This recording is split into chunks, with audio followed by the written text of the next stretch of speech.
Hi all, we're at it again, this time showing off some caves, a fire and a big boat. So we're starting off en route now to Milford on Sea, slightly different launch space thanks to our local council now charging for our usual launching space. So we're going in sideways off the steep shingle beach at Milford,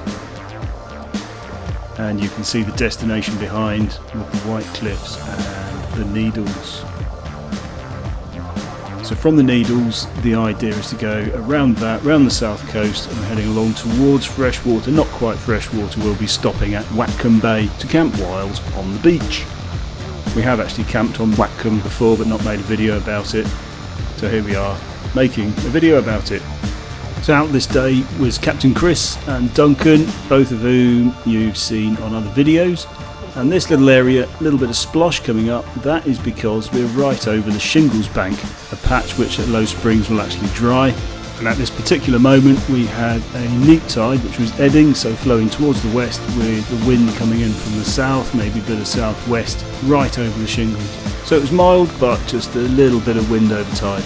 The black line here is our course. The distance is 3.5 nautical miles. That is from the beach to the Needles lighthouse, open water the whole way, taking us directly over the Shingles and then straight across the main shipping channel.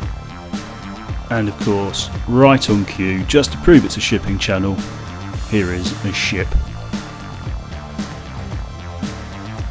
We were keeping an eye on him, had to get across in front of him. He did at one point hoot at us, but we weren't in his way. He was just making sure we weren't asleep. So out of the channel, we're coming up towards the Needles themselves now. It's a quick change here from the 4K to 360. Noticeable drop in quality. 4K's been downscaled to 1080 for this video, though the 360 you do lose a lot of that detail on the horizon.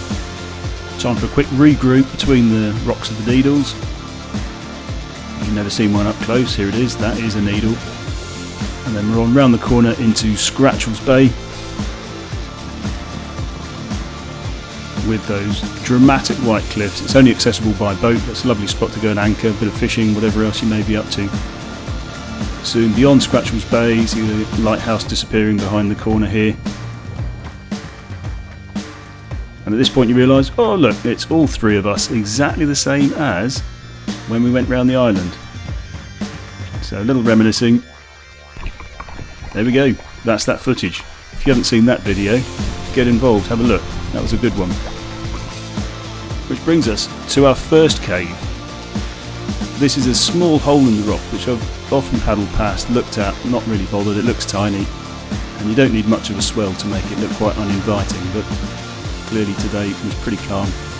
Headed in for a look around, soon realised it opens up inside, plenty of room to get right in, turn around, grab a few photos, like you do.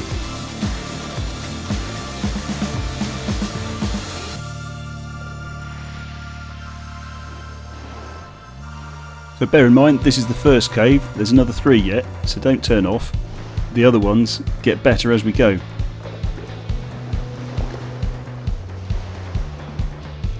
So back out into the open, swap places, Duncan went on in as well. Duncan coming back out, slide further along the south coast towards freshwater, and you find another one which we've often paddled past. Again, doesn't look very interesting from the outside, but you get in and what appears to not go back very far actually does a 90-degree turn and goes along parallel with the cliff line. And it's huge. It goes way on in there, but because of that turn you can't actually see very far. You could hear the small swell breaking on some sort of a beach further on, but you couldn't actually see a thing without a torch of some sort, which we didn't have. But again, all three of us were in there at this point, so plenty of room to swing a cat.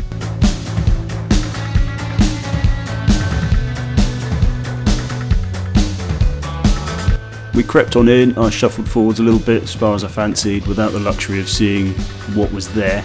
Didn't seem prudent to go a hell of a lot further.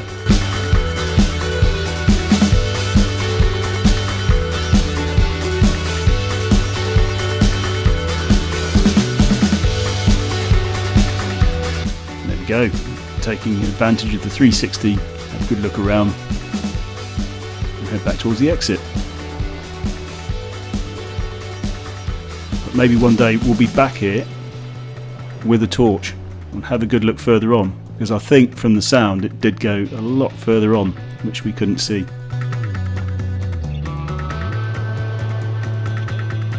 And again, bear with us, this is number 2 of 4, so the best is yet to come.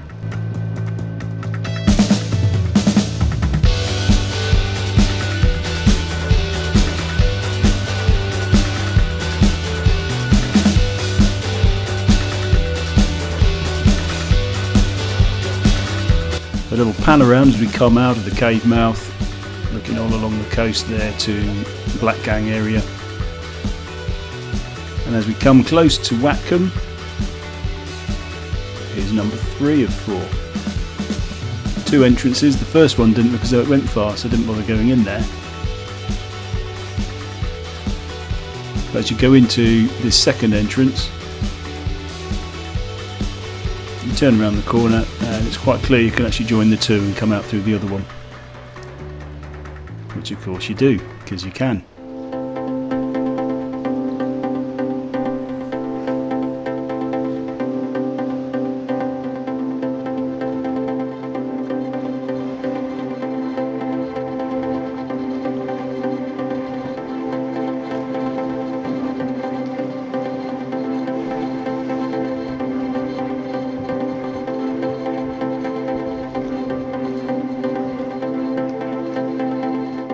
So back out of there, onwards again towards Wacombe, where we will be staying for the night, and a look around the beach.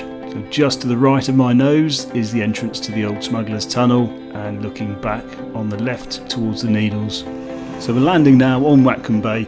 This isn't very readily accessible from the beach, so very unlikely to get disturbed in the night. The old tunnel there still visible. And this of course is my Lomo dry holdall. You'll see a lot more of this as it comes with me to Iceland later this year. Meanwhile though, Chris got himself all dressed up for dinner. Also had himself a little argument with his flames. Soon resolved though. Panic over, while Duncan's working on the hard stuff. So Duncan's off gathering firewood to play Boy Scout. Helped us warm our little toes by that. A few yachts out there anchored off Freshwater Bay, while some old cow on top of the cliff photobombs my fire shot. So before you know it, the fire's burnt out, we've run out of bad jokes, the sun's up, so we're off again, heading home in the morning. And that, off to the right, is cave number 4. So as you come into here, didn't look too huge, but you keep going, because you can. You find this little doorway, which leads us into what you might recognise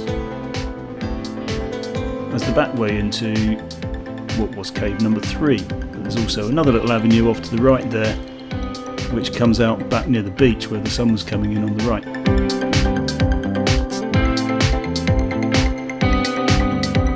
And unfortunately, someone forgot to clean the camera. Sorry about that.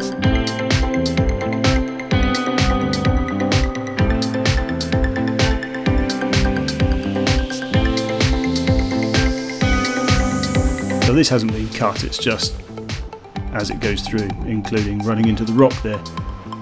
It takes a wee while, but it's interesting. You don't often see caves like this.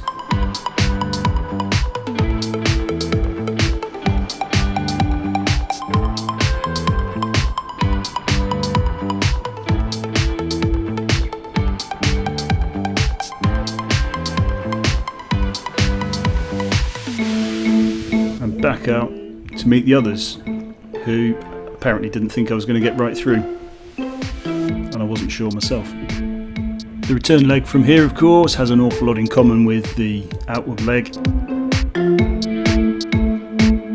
So we're heading along the cliffs, find ourselves dive bombed by a couple of guillemots, one of them fortunately on the camera. Back to Scratchels Bay with the lighthouse poking out round the corner. Pan around the bay, and we're back to the rocks. So as you get to the rocks, you can see the tide going from the right to the left, so again another ebbing tide. We pondered a few ways of either creeping up the coast and getting across the gap further up where it was narrower, but decided forget that, go straight across, adding 30 degrees for drift from the tide. First traffic we see is the ribs. There's often pleasure boats, yachts and bits and pieces going in and out of Wacombe Bay here. Soon across that into the main channel. No big ships this time, but we did get a yacht.